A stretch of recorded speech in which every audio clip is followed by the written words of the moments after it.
Perkenalkan, nama saya Edgar Silvanus 5 dengan NIM H0712111026 dari kelas struktur data A. Jadi pada kesempatan kali ini saya akan membahas tentang apa itu struktur data, jenis-jenis struktur data, karakteristik struktur data, tipe-tipe struktur data, dan kegunaan struktur data. Ya, jadi kita masuk saja apa itu struktur data. Struktur data merupakan metode untuk menyusun dan mengolah data pada suatu sistem yang memudahkan pekerjaan. Data merupakan hal yang sangat penting pada suatu perusahaan, apalagi jika data tersebut menyangkut data pribadi yang sangat rentan penyalahgunaannya. Data-data yang tersimpan atau disajikan dapat berbentuk angka, huruf, simbol, dan lain sebagainya. Lalu, apa itu struktur data dalam pemrograman? Seperti yang sudah saya jelaskan, struktur data dalam pemrograman mencakup data-data yang berkaitan dengan program. Dalam pemrograman, pada saat developer membangun sebuah aplikasi, tentunya akan berhubungan dengan data, di mana data tersebut akan diolah dengan sesuai kebutuhan dan menghasilkan penggunaan data yang lebih efisien. Kita akan menemukan struktur data yang sangat berkaitan dengan database. Singkatnya, dengan memahami ilmu struktur data, kita bisa menyusun letak data pada kolom atau baris dan menampilkan output agar bisa dilihat oleh user atau pengguna, atau juga data yang digunakan untuk keperluan pengolahan program yang tidak bisa dilihat oleh user. Selanjutnya, apa yang dibutuhkan untuk membuat suatu struktur data? Jadi seperti aplikasi yang lain yang semakin kompleks dan data yang sangat banyak, di sini ada 3 masalah yang sering dihadapi, yaitu yang pertama adalah data search. Mempertimbangkan inventarisasi 1 juta item dari toko. Jika aplikasi yang kita buat itu untuk mencari item, kita harus mencari item tersebut 1 juta kali untuk 1 juta kali dan sangat memperlambat pencarian. Lalu prosesor speed. Kecepatan prosesor mungkin sangat tinggi, tapi juga sangat terbatas. Yang seperti kita tahu, semua orang belum tentu bisa menggunakan prosesor yang kecepatannya sangat tinggi. Lalu ada multiple request. Permintaan beberapa ribuan pengguna dapat mencari data secara bersamaan pada web server. Bahkan, sangat cepat server akan gagal atau rusak ketika mencari data karena sangat banyak pengguna yang mencari satu data pada saat yang bersamaan. Lalu untuk mengatasi masalah tersebut, struktur data hadir untuk menyelamatkan permasalahan yang ada di atas. Data dapat diatur dalam struktur data sedemikian rupa bahwa semuanya mungkin tidak diperlukan untuk pencarian, dan data yang diperlukan dapat dicari dengan sangat cepat. Lalu ada juga waktu pelaksanaan kasus.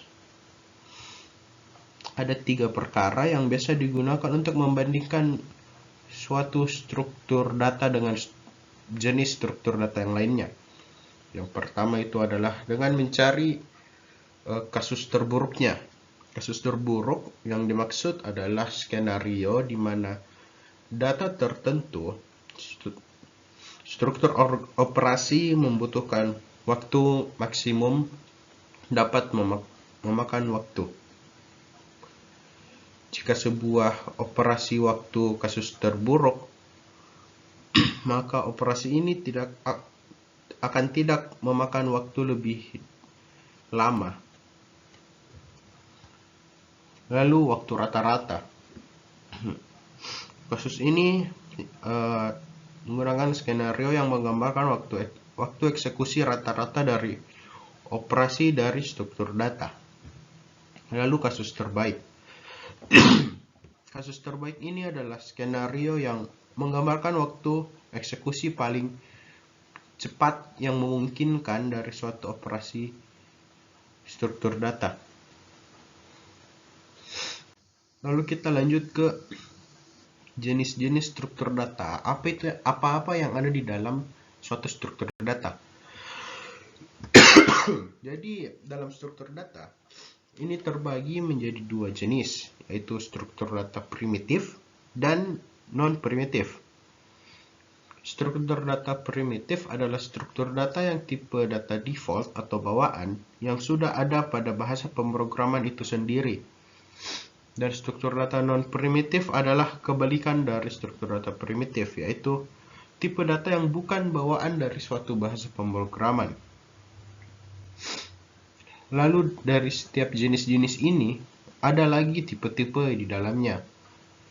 Dan tipe-tipe tersebut biasanya sering digunakan untuk keperluan membangun suatu sistem atau program. Seperti struktur data primitif, ini memiliki integer, tipe data yang dapat menampung segala jenis angka numerik seperti 1, 2, 3, 4, dan seterusnya. Lalu ada tipe data float. Ini juga sama, hampir mirip dengan tipe data integer, di mana tipe data ini juga menampung angka numerik, namun bisa menampung sampai data numerik yang memiliki koma di belakangnya seperti 1,2, 2,5, dan seterusnya. Lalu ada tipe data char. Tipe data char ini berbeda dengan tipe data di atas. Tipe data char mampu menampung satu karakter, entah itu huruf, angka, simbol, dan lain-lain. Dan penulisannya tidak langsung, biasanya diapit dengan tanda petik. Lalu struktur data non-primitif. Yang pertama adalah array. Array merupakan tipe data yang mampu menampung banyak data sekaligus dengan disimpan pada tipe data dan nama variabel yang sama. Untuk memanggil data yang disimpan, itu dapat dipanggil berdasarkan indeksnya. Yang perlu kita ketahui bahwa dalam array, susunan indeksnya dimulai dari angka 0. Lalu yang kedua ada list. List juga masuk ke dalam tipe data non-primitif. List ini adalah tipe data yang dapat menampung banyak data dengan disimpan pada tipe data dan variabel yang berbeda-beda. Mungkin jika dilihat sekilas hampir sama dengan array, tapi list mampu menyimpan data di tipe-tipe primitif yang berbeda. Cara dipanggilnya itu sama dengan array, menggunakan indeks yang berawal dari angka 0. Perlu diketahui bahwa tipe data list ini terbagi menjadi dua bagian. Salah satunya adalah linear list dan juga non-linear list. Tapi kita akan lanjut ke selanjutnya, yaitu apa karakteristik dari suatu struktur data. Jadi karakteristik yang pertama itu adalah correctness. Struktur data implementasi harus mengimplementasikan interface atau antarmukanya dengan benar. Jadi struktur data harus bisa memperlihatkan kepada user interface yang sudah dibangun itu dengan benar. Lalu ada yang namanya time complexity. Time complexity adalah waktu yang berjalan atau waktu eksekusi operasional dari struktur data harus kecil mungkin. Ini maksudnya berhubungan dengan kecepatan prosesor tadi, di mana dengan prosesor tingkat tinggi kita dapat mempersingkat waktu pengeksekusian dari suatu struktur data, sehingga dapat menghemat waktu pengguna. Lalu ada space complexity, di mana ruang atau memori suatu operasi struktur data harus sesedikit mungkin, di mana kita tidak menggunakan variabel-variabel yang tidak diperlukan, sehingga dapat membuat penyimpanan suatu struktur data menjadi besar. Lalu kita lanjut ke tipe-tipe struktur data. Yang pertama adalah tipe array. Tipe array mempunyai kumpulan elemen yang jaraknya saling berdekatan. Array dapat membantu seseorang untuk mencari data secara acak hanya menggunakan indeksnya. Kapasitasnya ini bersifat statis. Jika kita sudah menentukan ukuran suatu array, ukurannya tidak dapat berubah. Tetapi sekarang sepertinya bahasa-bahasa pemrograman telah mengupgrade bahasanya, di mana tipe struktur data array ini dapat menjadi dinamis, di mana kita tidak harus mendeklarasikan jumlah lebar suatu array, tapi itu dapat menjadi fleksibel, di mana ketika kita ingin menambahkan suatu variabel, suatu data, kita tinggal tambahkan, dan jika kita menghapusnya tinggal dihapus. Jadi sangat fleksibel dengan ukurannya. Lalu ada tipe struktur data berbentuk linked list. Linked list adalah struktur data yang terdiri dari urutan data linear yang dihubungkan satu sama lain. Saat menggunakan tipe data linked list ini, kita juga harus mengakses data secara manual, yaitu dengan memanggil indeksnya. Tipe data linked list terbagi menjadi 3, yaitu ada singly linked list, ada doubly linked list, dan circular linked list. Ketiganya ini dapat dibedakan dari proses traversal atau proses kunjungan dari setiap node ke node lain dalam suatu waktu. Terus yang ketiga ada tipe stack. Stack adalah tipe struktur data yang linear, bentuknya linear lurus saja, dan mengikuti suatu urutan. Urutan yang digunakan adalah menggunakan urutan LIFO, atau kepanjangannya last in first out, atau bisa dibalik menjadi FILO, first in last out. Kedua istilah ini artinya sama, itu data yang masuk pertama tidak bisa dipanggil pertama juga, karena saat kita menumpuk tipe-tipe data lain di atasnya, variabel yang ada di bawah tidak bisa diambil, karena harus diambil satu persatu dari atas.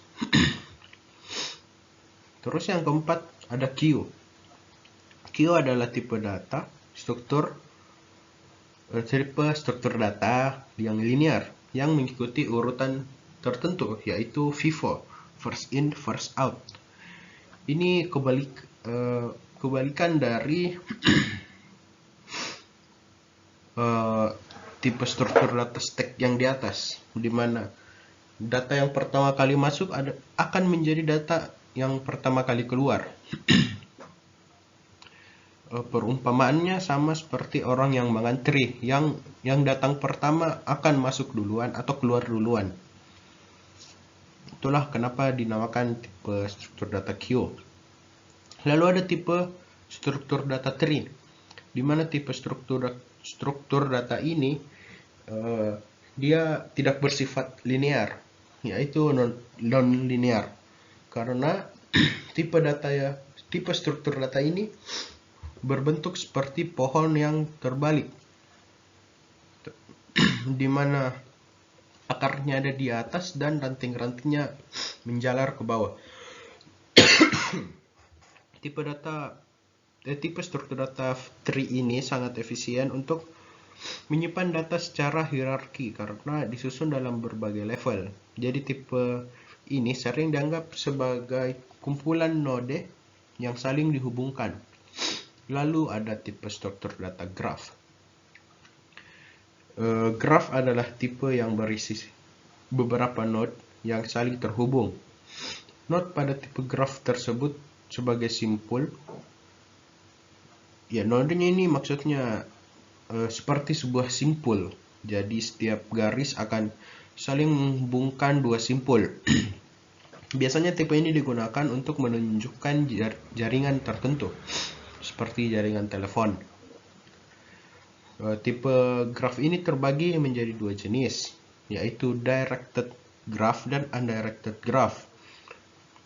Di mana directed graph adalah setiap garis atau node akan terhubung ke semua simpul, di mana ini maksudnya suatu simpul dapat dihubungkan ke simpul-simpul yang lain. Lalu undirected graph, simpul hanya akan terhubung ke salah satu simpul yang lain, tidak terhubung ke semua simpul. Lalu yang terakhir ada hash table. Tipe struktur data hash table ini adalah tipe-tipe yang digunakan untuk menyimpan data secara asosiatif. Tipe ini akan menyimpan data dalam format array dan memungkinkan untuk tipe struktur data ini dapat diakses dengan cepat karena cukup menggunakan indeks-indeksnya saja. Operasi utama yang digunakan dalam hash table adalah search, insert, delete. Ya, hanya itu 3. Dan penggunaannya seperti kita mencari data nama dan nomor telepon. Lalu yang terakhir yaitu apa kegunaan struktur data? Jadi kegunaan yang pertama ini dapat membuat proses pemrograman menjadi lebih mudah.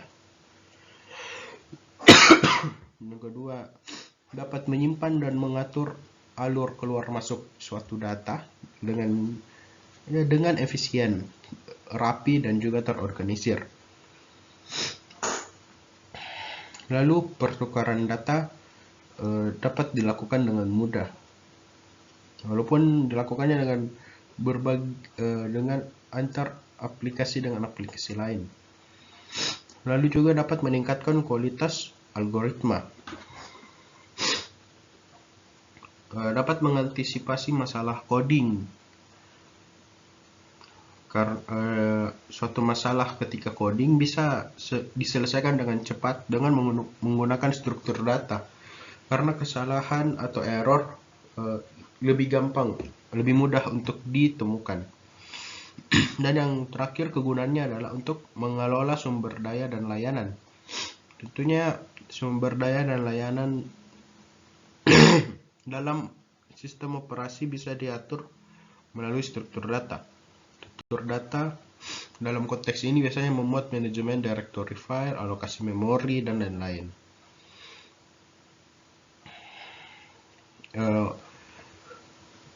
Mungkin itu saja hal yang dapat saya sampaikan saat ini. Lebih dan kurangnya mohon dimaafkan. Terima kasih.